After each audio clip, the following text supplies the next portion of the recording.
Saudara, bagaimana sebaiknya redenominasi direalisasikan? Bank Indonesia bilang ini usulan mereka masuk ke daftar Prolegnas 2025-2029. Apa kemudian yang menjadi catatan jangan sampai redenominasi Indonesia berbuah gagal?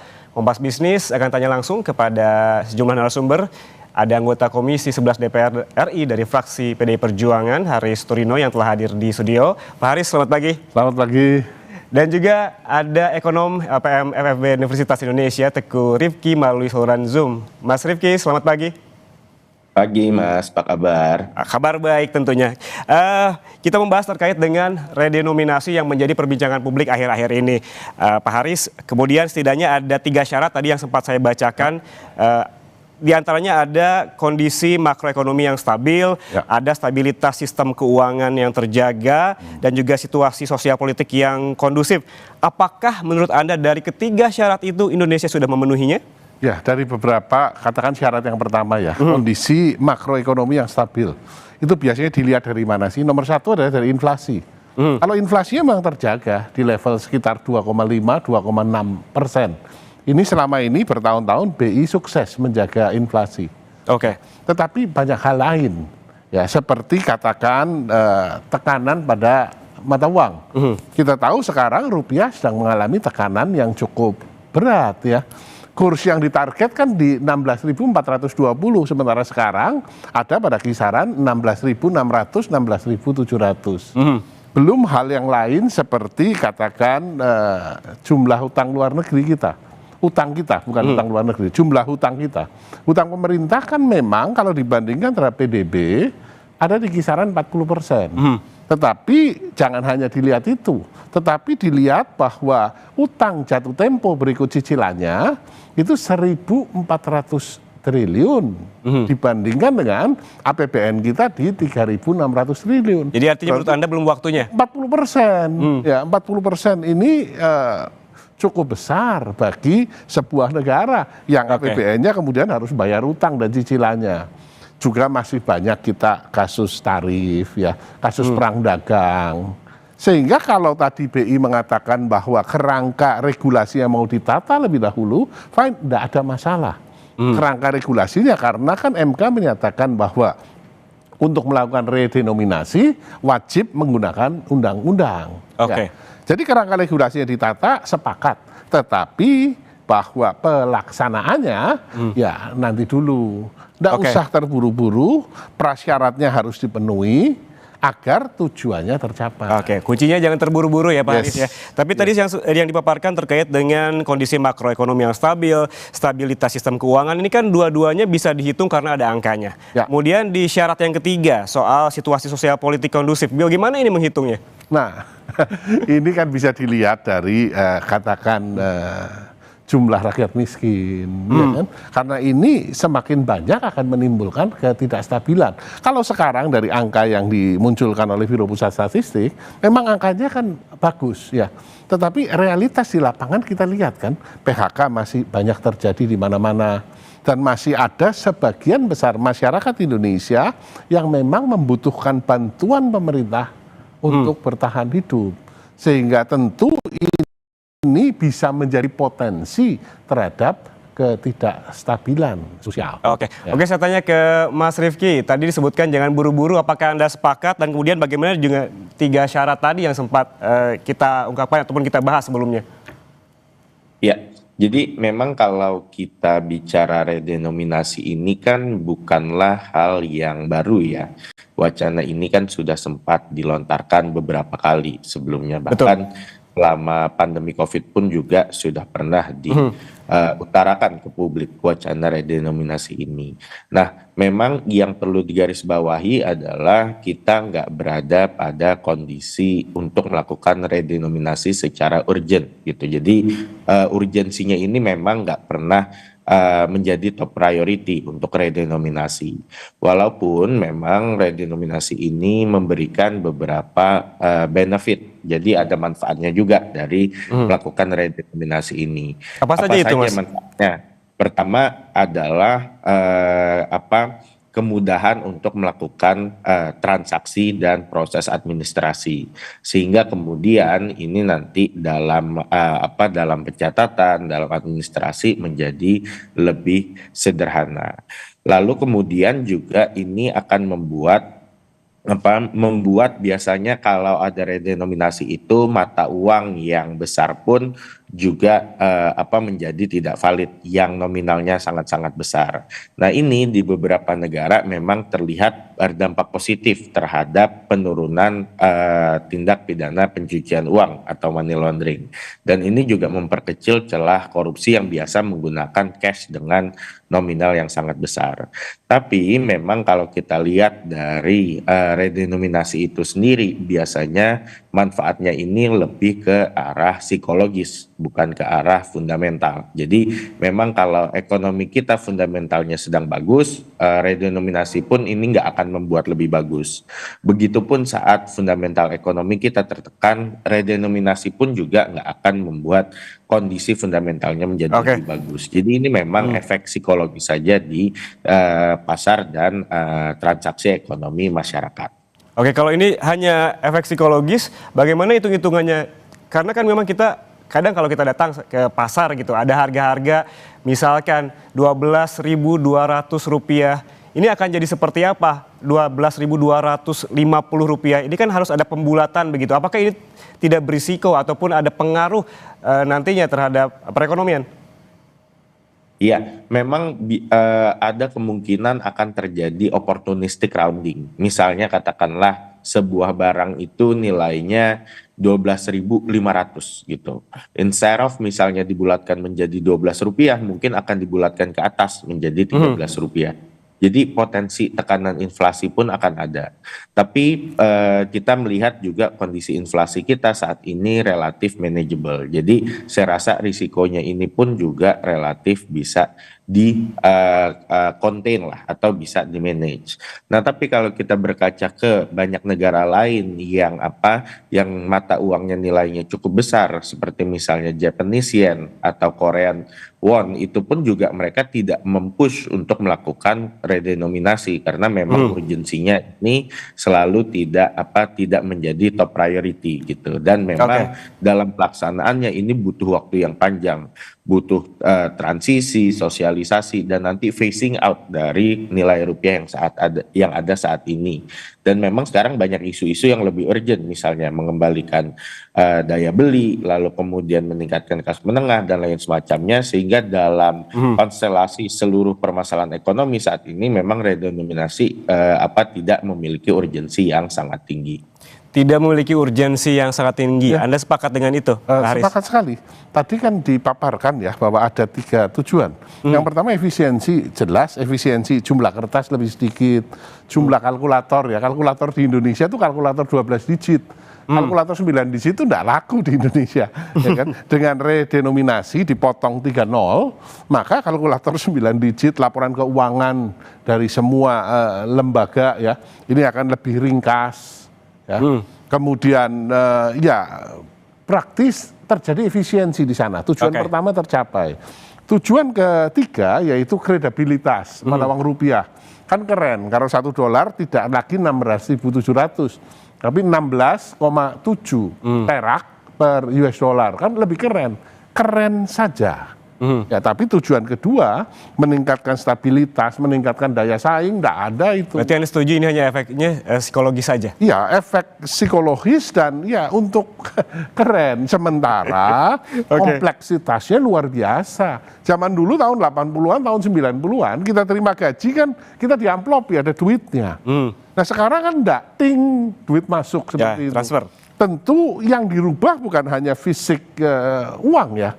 Tetapi juga sistem pencatatan di perbankan, ya, yang simpel aja kartu tol, yang isinya sudah 1,5 juta katakan, ya kan, ini kan tinggal 1.500, ya, demikian pula kris, demikian pula transaksi dikatakan di marketplace, demikian pula kris, demikian pula katakan harga saham, belum lagi kripto yang patokannya mata uang rupiah, belum lagi mata uang virtual lainnya, kompleksitasnya besar sekali. Oke, banyak sekali angkanya di belakang, apalagi kita lihat saham dan juga yang kripto, harus dirubah dalam waktu yang serempak ketika diputuskan kan, dan ini akan mempengaruhi menimbulkan kompleksitas yang besar sekali. Kalau gagal mengelola ini, akibatnya seperti yang dilakukan Argentina gagal, seperti yang dilakukan Zimbabwe gagal. Ini kan kita tidak mau seperti itu. Sementara sasarannya, tujuan yang ingin dicapai hanya efisiensi dan katakan keren. Kalau keluar negeri nih, kurs kita 16,7, bukan 16.700. Nah, tetapi apakah itu meningkatkan yang lain? Tidak. Agar tidak terjadi seperti Zimbabwe, Mas Rifki, apa yang perlu diantisipasi sebetulnya? Iya, ini yang perlu diantisipasi adalah pertama kredibilitas. Seberapa serius pemerintah melakukan redenominasi ini? Karena selain di planningnya yang nanti akan super kompleks, implementasinya pun akan super kompleks. Nah, ini komitmennya harus 100%. Jadi nanti pemerintah juga perlu menyiapkan planning bagaimana memphase out. Lalu bagaimana membuat semua uang yang sudah ada saat ini menjadi invalid dan proses transisinya seperti apa. Ini perlu memakan bertahun-tahun dan potensinya bahkan mungkin melewati satu siklus periode politik gitu. Jadi kalau ini juga perlu diantisipasi, misalnya nanti pergantian pemerintahan tahun 2029, apakah ini tetap akan menjadi prioritas atau enggak? Karena kalau prioritasnya berubah, ini akan gagal. Seperti yang dilakukan misalnya di Brazil atau Zimbabwe, atau pernah Turki beberapa kali pun tidak selalu sukses. Ini karena komitmennya tidak 100%. Jadi memang urgensinya tidak terlalu tinggi, tapi saat implementasi kemudian ini perlu effort dan skala yang cukup besar. Nah, ini perlu dipastikan bisa terjamin sampai nanti phasing out dari rupiah baru atau redenominasi baru ini betul-betul selesai 100%. Oke, Mas Rifki, apakah negara kita ini perlu belajar kepada mereka negara-negara yang sudah berhasil, termasuk yang gagal begitu, agar nantinya tidak sampai ada lonjakan inflasi? Tentu, jadi memang makanya ini sudah banyak kasus yang berhasil, banyak kasus yang gagal. Kasus yang gagal ini beberapa negara, misalnya Brazil, Argentina, Turki pun juga pernah gagal. Tapi juga beberapa negara yang berhasil itu seperti ada Hungaria, Latvia, negara-negara yang yang mau join European Union, itu mereka berhasil untuk kemudian melakukan redenominasi. Di semua episode tersebut nggak ada yang periodenya sebentar. Ini komitmen yang cukup panjang dan memang membutuhkan dari tahap planning hingga implementasi itu kompleksitasnya sangat tinggi. Nah, ini banyak sekali yang bisa dipelajari dan mungkin kita juga bisa mengukur dari sini. Kita siap nggak? Kita mampu nggak untuk melakukan komitmen redenominasi skala besar tersebut? Oke, Pak Haris, apa saja yang perlu dipelajari dari negara-negara baik yang sudah berhasil maupun yang gagal begitu? Tadi disebutkan risikonya ada lonjakan inflasi. Poin-poin penting apa yang perlu negara kita ambil dari negara-negara yang sudah berhasil dan gagal agar terjadi hal tersebut? Ya, prasyarat awalnya harus terpenuhi dulu. Tadi katakan kestabilan sistem keuangan, kemudian kondisi moneter yang juga stabil, dan kondisi sosial ekonomi yang stabil.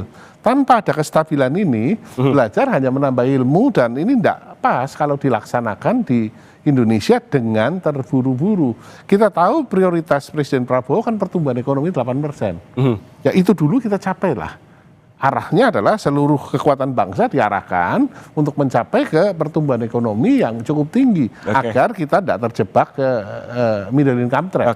Ya, kalau yang ini rasanya perlu waktu dan tidak ada urgensinya untuk dilaksanakan dalam waktu Artinya yang perlu dilakukan yang urgen-urgen dulu lah. Yang urgen dulu saja. Jangan dulu ya gitu. Kan? Iya, makan bergizi harus sukses ya kan, sekolah prioritas dulu ya. Seterusnya ya. Nah, tadi kalau Mas Rifki sudah memberikan pandangannya terkait benefit begitu. Ya. Dari pandangan Pak Haris, sebetulnya apa benefitnya jika memang hal ini direalisasikan?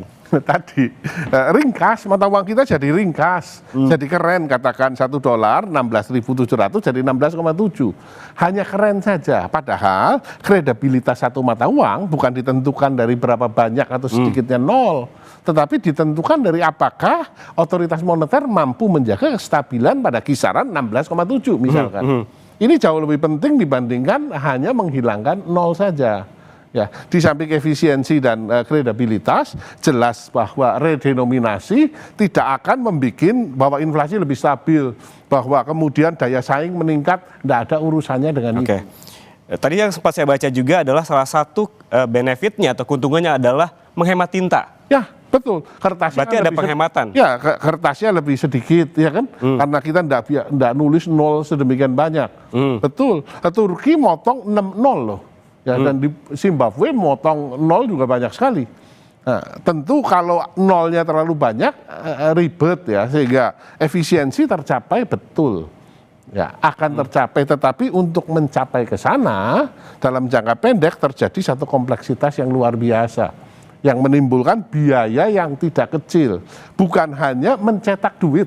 Tadi saya katakan juga di mata uang yang sifatnya virtual kan. Catatan kita di bank, harga saham, laporan keuangan perusahaan kan ini harus dirubah semua. Yang satu pertanyaan juga, bila ini terrealisasi, berarti kan memang harus mencetak uang yang baru begitu. Yes. Masa transisinya akan seperti apa? Ya harus dilakukan pendampingan, mata uang lama katakan dengan mata uang baru harus berlaku. Misalkan yang baru dimunculinya angka 100.000 itu 100,000 kecil sekali seperti itu. Supaya tidak menimbulkan dampak psikologis yang di kalangan masyarakat yang paling bawah. Itu dulu mulai disosialisasikan ya. Kemudian baru munculkan mata uang yang baru yang benar-benar 100.000 ditulis Rp100. Mas Rify, kalau dari Anda, kalau belajar dari negara-negara yang sudah berhasil begitu, masa transisinya seperti apa? Dari tadinya ada 0, misalkan 3 bahkan lebih begitu jadi dipangkas? Iya, sebetulnya yang perlu dilakukan sosialisasinya adalah pertama itu di kelompok masyarakat atau golongan usaha yang sangat menggunakan cash ya. Jadi misalnya di UMKM, lalu usaha kecil, transaksi harian, itu yang paling banyak menggunakan cash. Itu perlu diberikan sosialisasi bagaimana transisi, planning transisinya. Apakah nanti diberikan uang kertas baru gitu, lalu kemudian nanti ada grace period, misalnya 3 tahun, 5 tahun, nanti mata uang lama kemudian tidak berlaku. Lalu kemudian juga perlu dikomunikasikan strategi coexistingnya gitu. Saat diluncurkan mata uang baru, berapa lama mata uang lama ini masih berlaku? Kalau dua-duanya berlaku, bagaimana kondisi transaksi di lapangan? Ini yang perlu jelas roadmap-nya, ini yang perlu jelas blueprint-nya. Kalau transaksi besar misalnya yang menggunakan digital atau misalnya transaksi elektronik, itu sebetulnya lebih mudah diaturnya. Karena nanti tinggal penyesuaian di sistem. Tapi kemudian kalau yang di lapangan, yang di transaksi hari-hari, transaksi menggunakan cash, ini yang perlu butuh sosialisasi yang sangat besar dan implementasi dan dikawal betul-betul sehingga tidak terjadi kebocoran saat kemudian prakteknya di lapangan. Jadi itu yang menjadi poin-poin penting dari negara lain saat kemudian mereka melakukan redenominasi dan berhasil. Yang turut menjadi sorotan juga apabila kita berkaca kepada sejarah terkait dengan redenominasi dan juga centering yang pernah dilakukan pemerintah Indonesia tahun 1965 ini akibat hiperinflasi dan juga stabilitas ekonomi yang rapuh begitu. Lalu kemudian Mas Rifky, apa bedanya? Jangan sampai ada persepsi masyarakat ini juga keliru begitu. Ya, ini perlu dibedakan. Redenominasi itu tidak sama dengan sunering. Sunering itu adalah memotong nilai mata uang gitu. Jadi kalau misalnya harga roti 10.000 gitu, uang 10.000 kemudian nilainya dipotong jadi Rp10. Harga roti tetap 10.000 gitu. Jadi nilainya yang dipotong. Itu sunering. Kalau redenominasi harga roti 10.000, uang 10.000, uang 10.000-nya menjadi Rp10, harga rotinya menjadi Rp10 gitu. Nah, ini dua konsep yang sangat berbeda dan implikasinya pun akan sangat berbeda nantinya. Ini yang perlu dikomunikasikan oleh pemerintah betul-betul bahwa nilai mata uangnya nggak turun gitu, karena nilai uangnya tetap akan bisa membeli barang yang sama. Jadi bukan nilai mata uangnya turun, harga barangnya tetap gitu. Ini mata uangnya menyesuaikan dengan harga barangnya. Nah, yang dilakukan di tahun 66 itu adalah sunering gitu, saat kemudian terjadi hiperinflasi. Di banyak negara lain, hiperinflasi pun juga mendorong redenominasi seperti yang terjadi di Brazil, Venezuela, dan Zimbabwe. Kondisinya kita lebih baik. Kondisinya sekarang adalah kita itu nggak mengalami hiperinflasi, tapi kita mau melakukan simplifikasi mata uang. Jadi isunya sebetulnya cukup berbeda. Kita sebetulnya lebih nggak ada urgensi karena kita nggak ada hiperinflasi. Tapi memang tadi ada benefit-benefit psikologis dari simplifikasi mata uang tersebut. Oke, lagi-lagi belum ada urgensinya ya. Kalau dari DPR, Pak Haris, apakah DPR juga menghitung persepsi publik terkait dengan isu ini? Kami baru tahu dari media beberapa hari lalu ketika kemudian Kementerian Keuangan meluncurkan PMK 70 tahun 2025 yang ditetapkan di 10 Oktober dan baru diundangkan ya di awal bulan November. Kami baru tahu bahwa di dalam kerangka regulasinya ya itu ada rencana tentang perubahan harga rupiah atau redenominasi, rencana RUU tentang ini sehingga belum pernah dibahas dengan kami di Kapan rencananya dibahas? Sudah ada jadwal? Ya rasanya dengan statement Pak Purbaya yang terakhir bahwa nomor 1 ini adalah urusannya otoritas moneter. Ini benar ya kan? Tapi masalahnya adalah PMK 70 ini yang menerbitkan adalah Kementerian Keuangan dan kita tahu lah kalau Pak Purbaya yang mengatakan di media kan menjadi viral seluruh Indonesia, ya kan? Tapi kemarin sudah ngomong ini urusannya Bank Indonesia, bukan urusannya Kementerian Keuangan, ya.